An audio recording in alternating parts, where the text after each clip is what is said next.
তো hello friends, আমি Sandeep and আপনারা দেখছেন লার্নিং দুনিয়া 2.0 ইউটিউব চ্যানেল। তো আবারও আপার প্রাইমারি নিয়োগ প্রক্রিয়াতে টেন্ড এবং নন টেন্ড মামলা নিয়ে চাকরি প্রার্থীদের জন্য বিরাট বড় দুঃসংবাদ সরাসরিভাবে কিন্তু উঠে আসলো। আজকের এই ভিডিওটির মাধ্যমে যে আপডেটটা আপনাদেরকে দেবো এটা পরিষ্কারভাবে কিন্তু উঠে আসে সরাসরিভাবে কলকাতা হাইকোর্টের পক্ষ থেকে। ইতিমধ্যে আপনারা কিন্তু জানেন আপার প্রাইমারি নিয়োগ প্রক্রিয়াতে একাধিক মামলার জট কিন্তু রয়েছে। এরই মধ্যে টেন্ড এবং নন টেন্ড চাকরি প্রার্থীদের জন্য উঠে আসছে দুর্দান্ত করা একটা অফিসিয়াল আপডেট।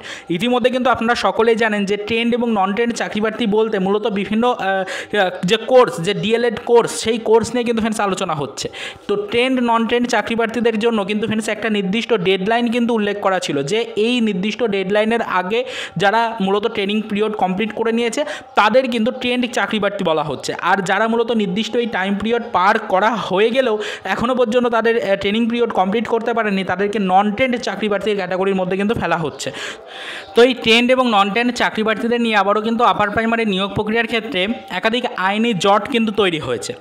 ইতিমধ্যে কিন্তু সিঙ্গেল বেঞ্চে আমাদের কলকাতা হাইকোর্টে একটি মামলা চলছিল যেখানে কিন্তু ফ্রেন্ডস আমাদের আপার প্রাইমারি ট্রেন্ড এবং নন ট্রেন্ড নিয়ে আলোচনা হচ্ছিল। ট্রেন্ড এবং নন ট্রেন্ড এই মামলায় সরাসরিভাবে কিন্তু কেস পিটিশনারদের বিপক্ষে রায় এসছে।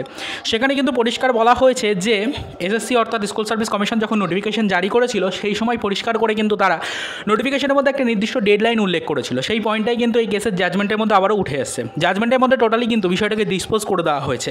সেখানে পরিষ্কার কিন্তু বিচারপতির পক্ষ থেকে হেডলাইনের মধ্যে উল্লেখ করে দেওয়া হয়েছে যে এসএসসি কিন্তু একদম সঠিক পথে এগিয়েছে। তারা কিন্তু নির্দিষ্ট ডেডলাইন দিয়ে দিয়েছিল যে 24/10 অর্থাৎ 24শে অক্টোবর 2016 সালের মধ্যে আপনাদের কিন্তু ট্রেনিং পিরিয়ড কমপ্লিট করে রাখতে হবে, তাহলেই আপনাকে একমাত্র ট্রেন্ড ক্যান্ডিডেট বলা হবে এবং আপনি কিন্তু এই নিয়োগের সুযোগ পাবেন। আর অনেকে কিন্তু কী হয়েছে সেই 2016 সালের সেই টাইম পিরিয়ডের মধ্যে কিন্তু তাদের ট্রেনিং কমপ্লিট হয়নি। সেই টাইম পিরিয়ডের মধ্যে তারা কিন্তু রানিং অবস্থায় ছিল ট্রেনিং এবং পরবর্তীতে 2017-তে গিয়ে তাদের ট্রেনিং পিরিয়ড কমপ্লিট হয়েছে। তো তারা কিন্তু ফ্রেন্ডস মূলত কেসটা করছে। তো তারাই কিন্তু ফ্রেন্ডস অবশ্যই দাবি জানিয়েছে যে তাদেরকেও সুযোগ দিতে হবে নিয়োগ প্রক্রিয়ার ক্ষেত্রে। তো এই নিয়ে কিন্তু মামলা চলছে। এই নিয়ে কিন্তু ফ্রেন্ডস ইতিমধ্যে একটি জাজমেন্টও এসেছে যেখানে পরিষ্কারভাবে কেস পিটিশনারদের বিপক্ষে কিন্তু রায়টা গেছে। বিচারপতি কিন্তু অবশ্যই কেসটাকে সম্পূর্ণ ডিসপোজ করে দিয়েছেন। সেখান থেকে কিন্তু তিনি হাইলাইট করে এই বিষয়টাই উল্লেখ করেছেন যে নির্দিষ্ট ডেডলাইন কিন্তু উল্লেখ করে দিয়েছিল এসএসসি বোর্ড যখন নোটিফিকেশন প্রকাশ করে। তো সেক্ষেত্রে কিন্তু অবশ্যই পিটিশনারদের পক্ষে কোনোভাবেই কিন্তু রায় যাচ্ছে না, পিটিশনারদের বিপক্ষেই কিন্তু রায়টা যাচ্ছে।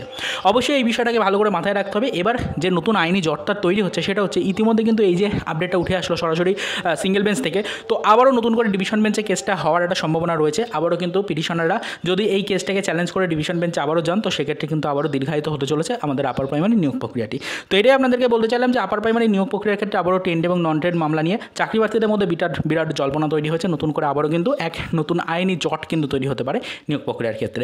এই হচ্ছে এই মুহূর্তে বিশেষ আপডেট। তো আবারও তো এই মুহূর্তে এর বেশি আর সেরকম কিছু বলার নেই। তো চলুন দেখা হবে নেক্সট ভিডিওতে পরবর্তীতে আপার প্রাইমারি রিলেটেড কিছু আদার্স অফিসিয়াল আপডেটের সাথে।